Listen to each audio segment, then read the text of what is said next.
Hello guys, welcome back. This is Sakshi. तो उम्मीद है कि आप सब शी हल्क के नेक्स्ट एपिसोड के लिए बेकरार हैं। तो इस एपिसोड की कहानी में आगे बढ़ने से पहले इस वीडियो को लाइक जरूर कर दे, जिससे आपका प्यार हमारे चैनल को मिल सके। अब लाइक भी कर दो यारो, अच्छी चीजों को इग्नोर नहीं करते। तो कहानी की शुरुआत होती है एक टीवी एडवर्टीजमेंट से, जिसमें हम टाइटेनिया को देखते हैं, जिसने शी हल्क के नाम को ट्रेडमार्क करवा दिया है और बहुत सारी ब्यूटी प्रोडक्ट्स को शी हल्क के नाम से लॉन्च कर दिया। और मैं आपको बता दूं कि पिछले एपिसोड के एंड में हमने देखा था कि टाइटेनिया ने जेनिफर पर ये केस कर दिया था कि शी हल्क का नाम उसका है और जेनिफर उसके नाम को यूज कर रही है। और अब इस केस को जेनिफर हार चुकी है, तो कानूनी तौर पर शी हल्क का नाम टाइटेनिया को हो चुका है। जेनिफर भी ये देखकर हैरान थी कि शी हल्क का नाम यूज करके टाइटेनिया बहुत पैसे छाप रही है। इन्फ्लुएंसर होने का फायदा वो बहुत अच्छे से उठा रही है और शी हल्क प्रोडक्ट्स की डिमांड इतनी बढ़ गई थी कि शी हल्क के प्रोडक्ट्स और टाइटेनिया के पोस्टर पूरे शहर में छप चुके थे। जेनिफर टीवी में शी हल्क एड्स, सड़कों पर टाइटेनिया के पोस्टर और कार में टाइटेनिया के इंटरव्यूज को देखकर परेशान थी।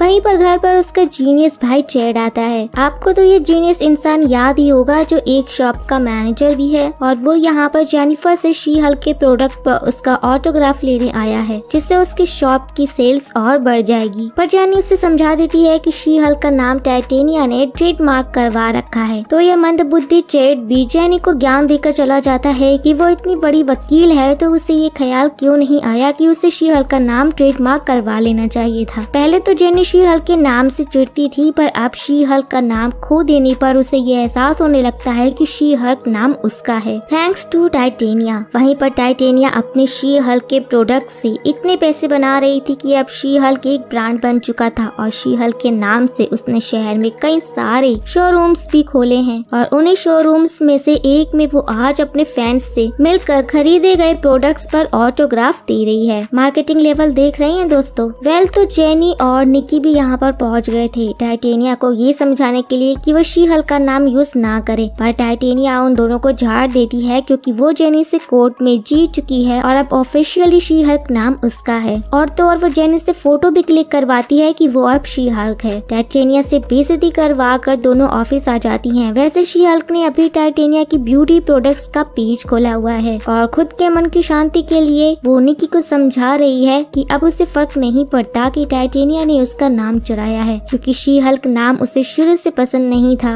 वो तो लोग बस उसे शी हल्क नाम से बुलाने लगे थे। पर असल में ये आपको, मुझे और निकी को भी पता है कि जेनी को फर्क पड़ रहा है, क्योंकि कोई छपरी उसके नाम का यूज करके अपने प्रोडक्ट्स बेच रही है। वैसे शी हल्क होने पर जेनी को फायदा तो होता है। शी हल्क की वजह से उसके पास जॉब है, कमाल के बाल हैं, साथ ही में पीने के बाद उसे हैंगओवर भी नहीं होता। और तो और वो रात को 12 बजे हेडफोन लगाकर बिना किसी डर के घर से बाहर जाती है। अब ये सारी बातें किसी आम लड़की के लिए किसी सपने की तरह होती हैं। तो निकी उसे खुद को छोटी तसल्ली देने को बोलकर वहाँ से चली जाती है। पर शी हल्क इतना गुस्सा थी कि उसने स्टेपलर को स्ट्रेस बॉल समझकर दबा दिया, जिससे उस स्टेपलर का कचूमर निकल गया था। उधर निकी भी टाइटेनिया की ब्यूटी प्रोडक्ट्स को ऑनलाइन देख रही थी, क्योंकि उसने उन ब्यूटी प्रोडक्ट्स की प्राइस बहुत ज्यादा रखे थे। तभी वहाँ पर पग आकर निकी से मदद मांगता है। वैसे पग को आयरन मैन 3 के न्यू लॉन्च हुए स्नीकर्स लेने थे, पर दिक्कत ये थी कि एक आदमी को एक जोड़ी स्नीकर्स ही मिल सकते हैं। तो वो निकी को अपने साथ ले जाकर आयरन मैन 3 के स्पेशल एडिशन की 2 जोड़ी स्नीकर लेना चाहता था। एक जोड़ी वो यूज करेगा और दूसरी जोड़ी वो एज अ रेयर कलेक्शन के तौर पर रखेगा। वैसे पग के पास और भी कई सारी रेयर चीजें हैं, जैसे कि सुपर हीरो के क्लोथ्स। ये सारे रेयर कलेक्शन उसे उसके ड्रिप ब्रोकर अलोंसो से मिले हैं। अलोंसो वो शख्स है जिसके पास फैशन की सभी चीजें उपलब्ध हैं। ये सुनकर निकी की आंखें चमकती हैं, क्योंकि उसे किसी बंदे से शी हल्क के लिए सुपर ह्यूमन वाले कपड़े बनवाने थे। पग को अलोंसो पर पूरा भरोसा था कि वो शी हल्क के लिए कपड़े बनाने वाले को ढूंढ लेगा। तो निकी पग को पहले उसकी मदद करने को बोलती है, जिसके बाद वो उसके साथ आयरन मैन 3 के स्नीकर्स लेने जाएगी। दोनों में ये डील हो जाती है। वहीं पर हम शी हल्क को देखते हैं, जो टाइटेनिया के इंटरव्यूज को देखकर खुद को दिलासा देने में लगी थी कि उसे फर्क नहीं पड़ता। उधर निकी और पग दोनों एक बाबा कैफे के सामने आए थे, क्योंकि अलोंसो ने उन्हें यहीं पर भेजा था, ये बोलकर कि इस बाबा कैफे में उन्हें सुपर ह्यूमन के कपड़े मिलेंगे। अब दोनों एक कोरियन बंदे से मिलते हैं। वैसे पूरे कैफे में बस ये दोनों ही थे। पग उस बंदे को बताता है कि उसे उसके ड्रिप ब्रोकर अलोंसो ने यहाँ पर भेजा है सुपर हीरो माल के लिए, जिसका जवाब वो कोरियन बंदा नहीं देता तो निकी चाइनीज में उससे बोलती है कि वो पुलिस वाले नहीं हैं। तो वो उन्हें बताता है कि वो चाइनीज नहीं है और फिर वो उन दोनों को अपने खुफिया कमरे में लाता है, जहाँ पर उसने एक कपबोर्ड में कैप्टन अमेरिका की नकली शीट, थॉर का हथौड़ा और फालतू के एवेंजर्स की टी शर्ट रखे थे, जिस पर एवेंजर्स की स्पेलिंग भी गलत लिखी हुई थी। पक कैप्टन की शीट और थॉर का हथौड़ा साथ में लेकर कोरियन बंदे को समझाता है कि उन्हें असली सुपर हीरो बनाने वाले टेलर का पता चाहिए। इस दौरान पक शीट और हथौड़े को साथ में यूज कर रहा था। भाई सच बता रही हूँ, ये देखकर तो एंड गेम का वो सीन याद आ गया था जब कैप्टन ने हथौड़े को समन किया था। अब भी गूस बम्स आ रहे हैं यार। Fell back to the story. उस कोरियन बंदे को एक ऐसे टेलर के बारे में पता तो था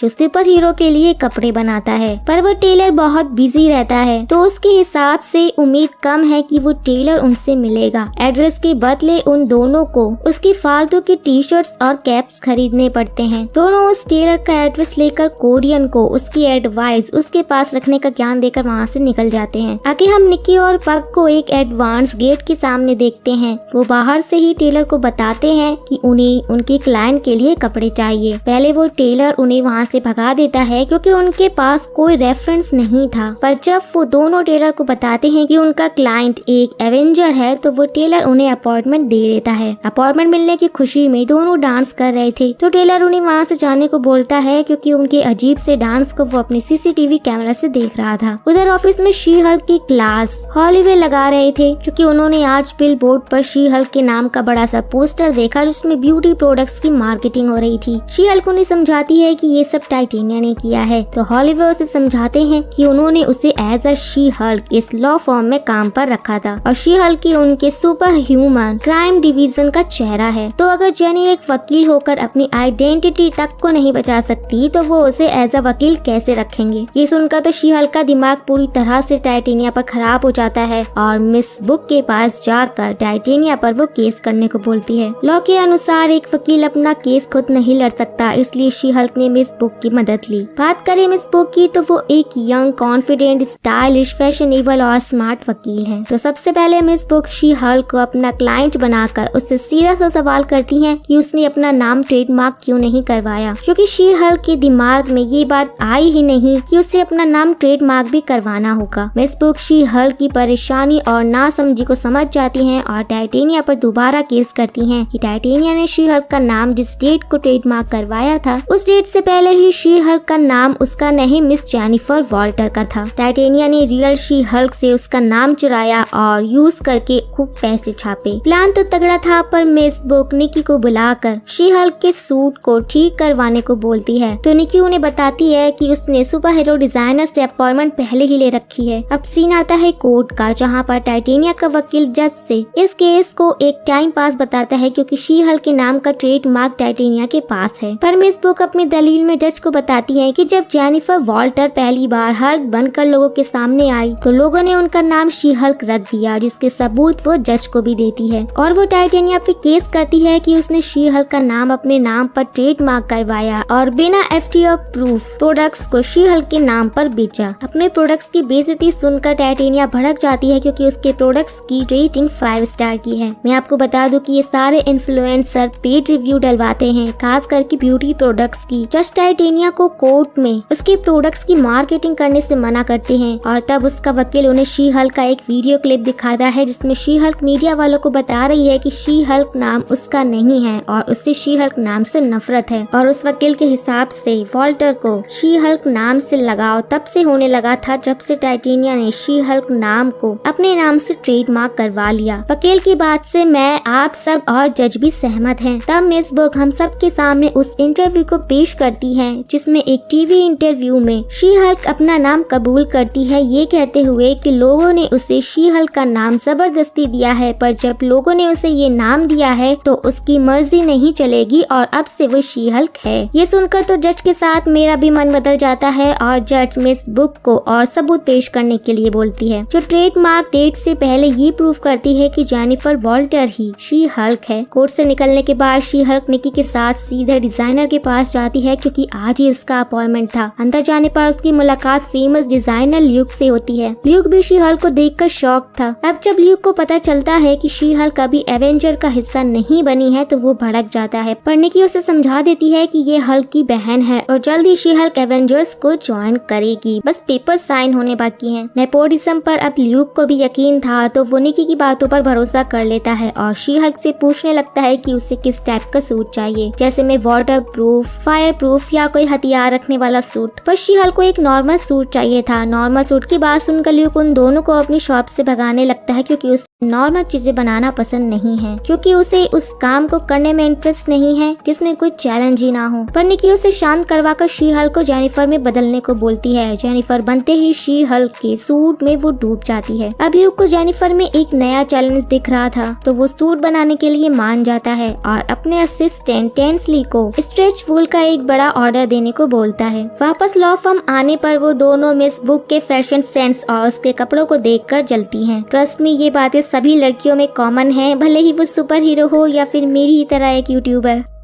तभी उन्हें मिस बुक के पास वही चोमू मिलता है जो कि शी हल्क को डेट वाली रात में मिला था, जहां वो शी हल्क को ये बात बताकर बोर कर रहा था कि उसका वो कितना बड़ा फैन है। वैसे इस चोमू का नाम टोड है और ये मिस बुक का सबसे बड़ा क्लाइंट है। टोड शी हल्क को वापस से ड्रिंक पर चलने को बोलता है तो शी हल्क उसे हाँ बोल देती है। पैसे का चक्कर भाई लोग। अब बाहर पार्क में फ्रूट सैलेड खाते हुए दोनों सहेलियां ये डिस्कस कर रही थी कि कैसे शी हल्क ने एक ही रात में बहुत सारे नमूनों को डेट किया। इन्हीं बातों के दौरान जेनी को चमकता है कि ट्रेडमार्क की डेट के पहले ही उसने डेटिंग ऐप पर शी हल्क के नाम से प्रोफाइल बनाई थी और बहुत सारे नमूनों से एज अ शी हल्क बनकर मिली थी। ये बातें कोर्ट में सबूत के तौर पर यूज किए जा सकते हैं, बस उन्हें सभी नमूनों को कोर्ट में लाकर उनसे गवाही दिलवानी होगी। अगले दिन कोर्ट में मिस बुक जज को बताती है कि ट्रेडमार्क की डेट से पहले वॉल्टर ने शी हल्क के नाम को अपना लिया था और उसने डेटिंग ऐप पर अपनी प्रोफाइल भी बनाई। नाम और फोटो दोनों शी हल्क के हैं। सबूत के तौर पर उन सभी नमूनों को कोर्ट में बुलाया जाता है जिन्होंने शी हल्क को पहले डेट किया था। पहला बंदा गवाही देता है कि शी हल्क की डुअल पर्सनैलिटी को देखकर उसने शी हल्क को रिजेक्ट कर दिया था क्योंकि उसे नॉर्मल लड़की चाहिए थी। वहीं दूसरा बंदा जो कि राइटर था वो भी अपनी गवाही में शी हल्क की बेइज्जती करता है, पर वो ये मानता है कि उस रात वॉल्टर खुद को शी हल्क के नाम से ही इंट्रोड्यूस कर रही थी। टॉड भी ये मानता है कि शी हल्क ने अपने नाम को अपना लिया था और एंड में वो बंदा जिसने शी हल्क के साथ हुकअप किया था तो वो बताता है कि शी हल्क की वजह से वो उस रात उसके साथ था। अगर शी हल्क की जगह जेनिफर रहती तो वो कभी भी उसके साथ नहीं होता। सारे गवाहों से शी हल्क की बेइज्जती सुनने के बाद जज फैसला मिस बुक के पक्ष में करती है और टाइटेनिया के सभी शी हल्क की प्रोडक्ट्स पर बैन लगा दिया जाता है। छपरी इन्फ्लुएंसर की बैन शी हल्क ने एक बार और बजा दी। सभी इन्फ्लुएंसर की तरह टाइटेनिया भी शी हल्क से मिलकर उसे बोलती है कि वो उसे बाद में देख लेगी, पर इन्फ्लुएंसर का ये बाद वाला वक्त सिर्फ फील में ही आता है, रियल में नहीं। कोर्ट के बाहर मिस बुक जेनिफर को सलाह देती है कि अंदर उन सभी लोगों ने भले ही उसकी बुराई की हो पर उसे उन सबसे अच्छा लाइफ पार्टनर मिलेगा। अब लगता है कि मानो मिस बुक और शी हल्क में दोस्ती हो गई हो। और आगे हम मिस बुक और जेनिफर को बार में देखते हैं जहाँ पर दोनों इस बात पर हंस रहे थे कि शी हल्क के पास सुपर पावर्स हैं, फिर भी उसे लूजर की मदद लेनी पड़ रही है। ड्रिंक के बाद मिस बुक जेनिफर को ढंग के कपड़े पहनने की एडवाइस दोबारा देती है। तब उसे याद आता है कि आज उसका सूट मिलने वाला है। तो आगे हम शी हल्क को ल्यूक की शॉप में देखते हैं जहाँ पर ल्यूक उसे उसका सूट ट्राई करने को बोलता है जो शी हल्क को बहुत पसंद आता है। साथ में उसे एक और सुपर हीरो कॉस्ट्यूम ट्राई करने को देता है जिसे पाकर शी हल्क शॉक थी। लेकिन अफसोस की बात यह है कि हमें शी हल्क के नए सूट के दर्शन नहीं होते। पर वहीं पर ल्यूक के शॉप में हम एक डिब्बे में डेयरडेविल का मास्क एक बॉक्स में देखते हैं और कोने में वॉन्ग का जैकेट भी था। तो गाइस फाइनली इस शो में डेयरडेविल से कुछ रिलेटेड दिखा और यहीं पर ये एपिसोड एंड हो जाता है और इस एपिसोड में कोई भी एंड क्रेडिट सीन नहीं है। तो इस वीडियो को लाइक करने के बाद आप मुझे कमेंट में बताएं कि मार्वल वाले कब तक हमारे पेशेंस का टेस्ट लेंगे। डेयरडेविल के आने का इंतजार जारी रहेगा। तब तक के लिए दोस्तों